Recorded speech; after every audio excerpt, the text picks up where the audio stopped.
Paltrocast. So the first question I have for you, are you Lily or are you Lili-Ann? What's your preference? Uh, Lili-Ann. Well, if you know me really well, like my friends call me Lily, but my artist name is my full name, so Lili-Ann. Oh, got it. Which one was the one when you got in trouble as a kid? Was it Lili-Ann, that kind of a thing? Literally Lili-Ann. If my father would call me to come upstairs and he would call me Lili-Ann, I was like, okay, I'm in trouble. Now I know. Well, I have learned about you through the fine folks at Universal Music Canada. And when did you realize in your life that, hey, singing isn't just fun, this is what I want to do forever? I guess deep down I've always knew because my father is a musician and we've been doing shows together since I was like 7 years old. Hmm. Um, and I enjoyed so much playing live and connecting with people, connecting with fans. So yeah, cheesy as it sounds, I mean, I guess I always knew, but when it started to get more professional, it was really when I was 15 years old. And I decided to do this full time starting at 18 years old. So, Usually yeah. it's the opposite where you go, that's what my parents do for a living. I'm going to do the exact opposite because that's not cool. That kind of Yeah, happens. that's true, but I mean being a musician, like being able to make a living out of it is pretty awesome if you ask me. So Yeah. like I always saw my dad like this hero who could, provide for his family while being a musician.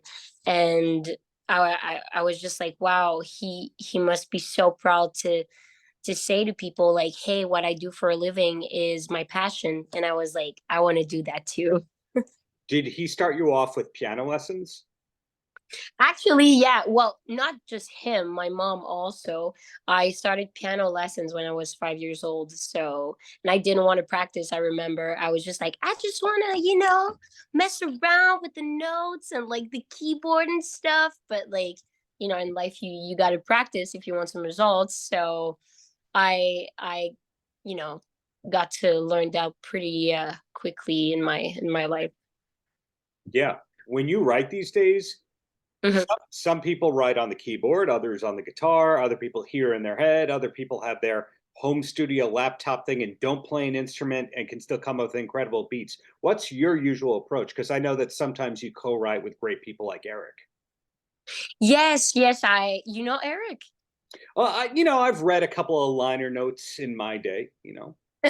That's cool. Well, No, yeah, I I know. don't know him, but when you see that people are nominated for Juno Awards and Grammy Awards, you kind of keep up and you go, "Oh, who are these people?" And Of I course. learned, hey, they work with Lili-Ann. Yeah, well, it really depends. Of course, if I'm really inspired, I'm jump on the piano and just start a melody. But Mhm. most of the time, I like to come into a session with, you know, a fresh mind, like a new idea that we start all together. So like when I come into a session, I'm just really, you know what, let's create. How are we feeling today? And it's just a song starts like that. And but when it happens to me when I'm all alone, most of the time, yeah, I will go to the piano and start, a melody and I'll be like, yeah, that's good. And sometimes 2 days later, I'll re-listen and I'm like, yeah, no, that's really not good. So like I'm just keeping it for myself.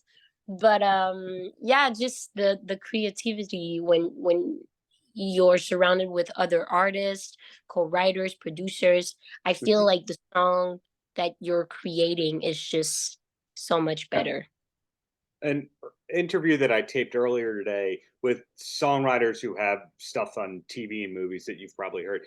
They were saying that their iPhones are just blackmail, for lack of a better term, blackmail machines, where you don't want to hear what these demos sound like because they're super cringy, because they're just sending them to each other as a songwriting team. In your case, is it very cringy what's on your phone in demo form? Or are you actually quality control oriented even with your demos. I mean, of course, sometimes there's demos where I'm like, that was not my best day. Just like vocally or like melody wise or stuff like that. But I will say that I have the chance to have amazing producers. So when they send me a demo, it's kind of already mixed. So I'm excited to hear it. But I mean, I must have honestly about 45, 50 demos in my telephone. And I mean, we're only going to keep what, like three of them. Oh, So yeah, and interesting. sometimes like I'm gonna put a demo on. People are like, "Oh my god, why aren't you releasing that?" Like, I want it on my place. I'm just like, nah, it doesn't quite match with like the project and stuff. It's you gotta build like a story behind like either it's an EP or an album. So I'm just like, well, it's a great souvenir to have, you know. Or you could give it to another artist, hope they cover it, that fulfills your publishing deal, and then you have summer homes. Yeah, I mean that would be great too, but I guess I'm so attached to my songs, especially if it's um something I went through, like we Right. talk about my situation. I mean, I guess it would be much harder to give a song where it comes from my experiences. But I don't know, maybe. And back to you in your career, you recently opened up for Preston Pablo, pretty big gig there. I had the pleasure of interviewing him thanks to the UMG Canada team, and what a mellow, nice, relaxed person. Have Yeah. you ever seen him not be mellow? To be honest, I mean, I've known Preston for more than a year now. We've seen each other a couple of times because we're signed to the same label. Right. And every time I see him, he's like you said, he's just so chill. Like you just want to hang with this guy. And I mean, I'm really happy for him for all the success that he had in the last year. um I mean, for sure, I guess it wasn't always easy for him, but he Right. always kept like, calm, and he's so humble as a person. And for me, opening for him in Montreal was just like the cherry on top. Like I really Yep. enjoyed opening for him. It was pretty cool. Yeah. It's great to see it's not a competition, it's a community among Of artists. course, that's so important, especially in this industry, because you're always going to have competition. I mean, we're a lot who wants to do that, like Yeah. who wants to do that for a living, like a musician or even like an actor. All the artistic world is very competitive, but to know that sometimes the success of others can bring you also success, um, that for me is what's important. And to just support each other and just yeah, be there for one another, because we're all going through the same things. And especially now these days with like social media and stuff, we never know where it could bring us.